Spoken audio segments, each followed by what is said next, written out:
नमस्कार, आप सभी का स्वागत है YouTube चैनल कुमार फाइनेंस पर। ऐसा लग रहा है DHFL के नए मालिक का अनाउंसमेंट 14 जनवरी तक हो जाएगा, क्योंकि इसके लिए ई वोटिंग स्टार्ट हो चुकी है जो 6 रिजोल्यूशन प्लान के बेस पे होना है। इसलिए इस वीडियो में हम बात करने वाले हैं उस 6 रिजोल्यूशन प्लान के बारे में, और हम जानेंगे कि इसके फॉर्मर प्रमोटर ने एक बार फिर से नया ऑफर दिया है RBI को और COC को, वो क्या है, क्या वो कंसीडर होने वाला है। और साथ ही हम जानेंगे 30 दिसंबर को जब इसके शेयर में अपर सर्किट लगा तो इसमें डिलीवरी का परसेंटेज कितना था और इसका डिलीवरी का क्वांटिटी कितना था। आइए स्टार्ट करते हैं ये वीडियो।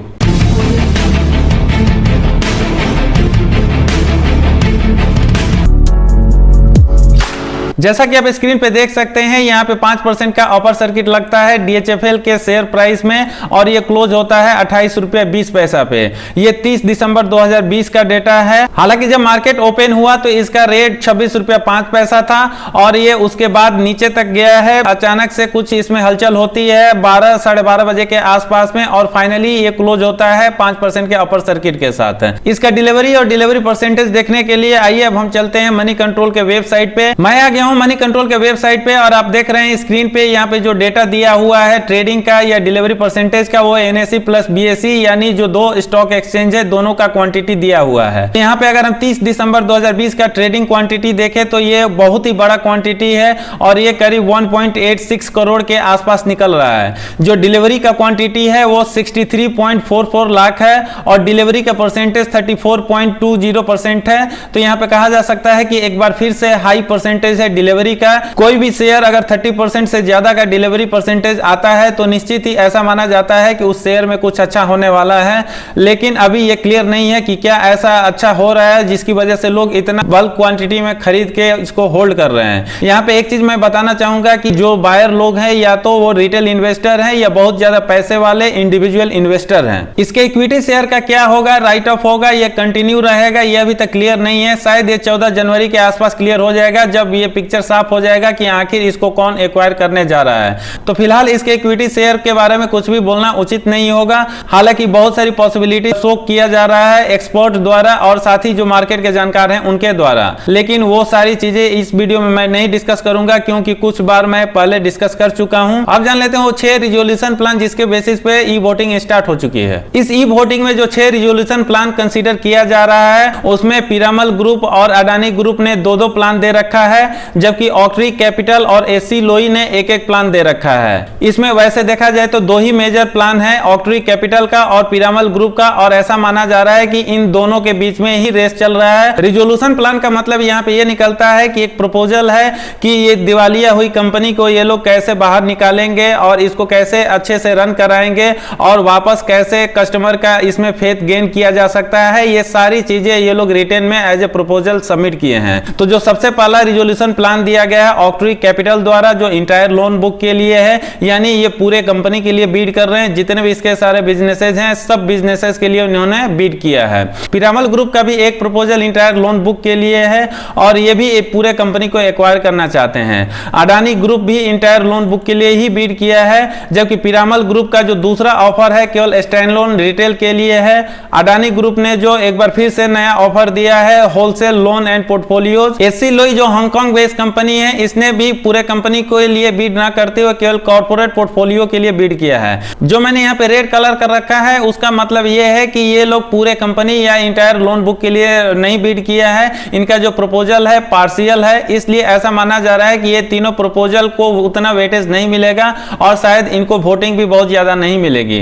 वहीं पे अडानी ग्रुप का भी जो बीडिंग का प्राइस है वो काफी कम है ऑक्ट्री कैपिटल और पिरामल ग्रुप से, तो इनको भी ऐसा माना जा रहा है कि बहुत ज्यादा कंसिडरेशन नहीं मिलने वाला है। जो मेन रेस चल रहा है वो ऑक्ट्री कैपिटल और पिरामल ग्रुप में ही चल रहा है, इसीलिए मैंने इसको डार्क ग्रीन में कर रखा है। इन्होंने ही काफी ज्यादा इंटरेस्ट दिखाया है, और दिसंबर में 4th राउंड का बीडिंग कंप्लीट होने के बाद लगातार इन्होंने अपने प्रपोजल में इंक्रीमेंट किया है, यानी टाइम टू टाइम अपने बीड का जो प्राइस है ये लोग बढ़ाते गए हैं। इसलिए यहाँ पे माना जा रहा है कि ऑक्ट्री कैपिटल और पिरामल ग्रुप में ही टफ कंपटीशन चल रहा है। लेकिन ऐसा माना जा रहा है कि ऑक्ट्री कैपिटल और पिरामल ग्रुप में पिरामल ग्रुप को थोड़ा सा ज्यादा वेटेज मिले, क्योंकि कई कई बार ऑक्ट्री कैपिटल अपने लेटर में भी इस चीज को जाहिर कर चुका है, जो सीओसी को बार बार लिख रहा है। कारण बताया जा रहा है कि जो इसका इंश्योरेंस बिजनेस है डीएचएफएल का, उसमें ऑक्ट्री कैपिटल को हिस्सेदारी खरीदने में बड़ी मशक्कत करनी पड़ेगी, क्योंकि ऑलरेडी 49% किसी विदेशी कंपनी का स्टेक उसमें है, और अगर ऑक्ट्री कैपिटल उसको खरीदता है तो ये 100% विदेशी स्टेक हो जाएगा, जो कि आईआरडीए के रूल एंड रेगुलेशन का वायलेशन होगा।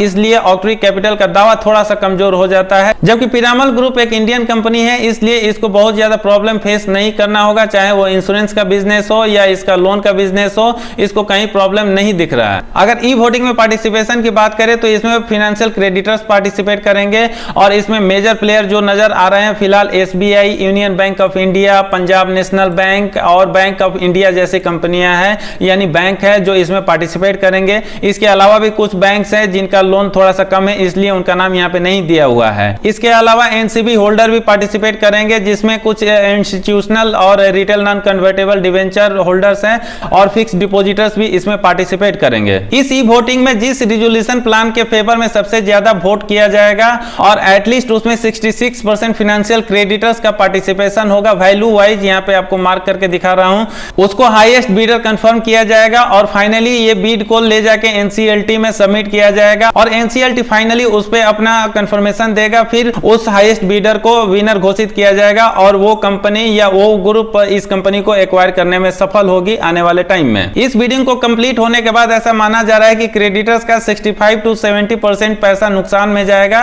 और ये उनको लॉस बियर करना होगा, क्योंकि जो फिलहाल दिया हुआ है डीएचएफएल के वेबसाइट पे कि 87,000 करोड़ का इस पे लायबिलिटी है, जबकि जो करंट लायबिलिटी है इससे बढ़ के करीब 91,000 करोड़ हो चुका है। यानी जो फिलहाल बीड का प्रपोजल है वो 37 to 38,000 करोड़ का है, जबकि इसके लायबिलिटी 91,000 करोड़ का आ रहा है। यहाँ पे 87 ही दिया हुआ है, क्योंकि ऑफिशियल वेबसाइट जो डीएचएफएल पे दिया हुआ है ये केवल 87,000 करोड़ ही दिया हुआ है। तो 91,000 करोड़ के आसपास अगर कर्ज है किसी कंपनी में, और उसके अगेंस्ट में 37 to 38,000 करोड़ मिलता है, तो निश्चित ही उसमें एक बड़ा लॉस होगा इसके जो भी फाइनेंशियल क्रेडिटर्स हैं। वीडियो के आखिर में हम जान लेते हैं इसके जो फॉर्मर प्रमोटर कपिल वाधवान है, उन्होंने क्या नया ऑफर दिया है। यहाँ पे ये दो चीज बताना चाह रहे हैं कि अभी जो बीडिंग चल रही है उसके अगेंस्ट में इनका ऑफर बेटर है, और साथ ही ये बता रहे हैं कि ये दोनों बीडर के बीच में एक पोटेंशियल लिटिगेशन का मामला हो सकता है, क्योंकि ये दोनों एक दूसरे के अगेंस्ट में खड़े हैं और लेटर पे लेटर एक दूसरे के अगेंस्ट में दे रहे हैं। वहीं पे ये रिक्वेस्ट कर रहे हैं आरबीआई को और जो उसके एडवाइजर है और साथ ही सीओसी को कि जो ये नया ऑफर दे रहे हैं इसको कंसीडर किया जाए, क्योंकि इनका ऑफर जो अभी दिया है इन्होंने ये काफी अच्छा है जो फिलहाल बीडर्स है उसके अगेंस्ट में। साथ ही अपने लेटर में ये लिखते हैं आरबीआई को कि ये जो अभी बीडिंग चल रही है और जो बीडर द्वारा ऑफर दिया जा रहा है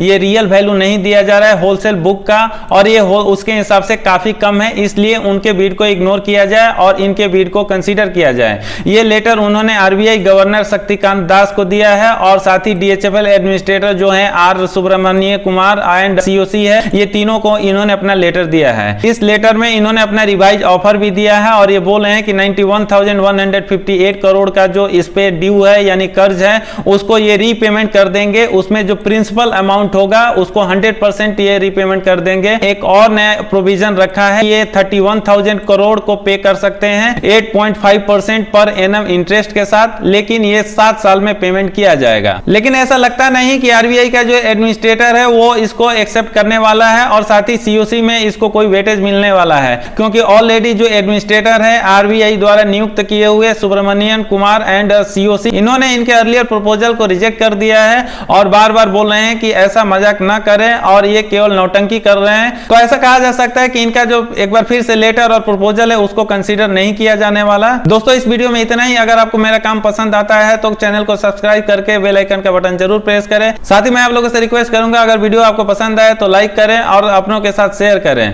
धन्यवाद। जय हिंद।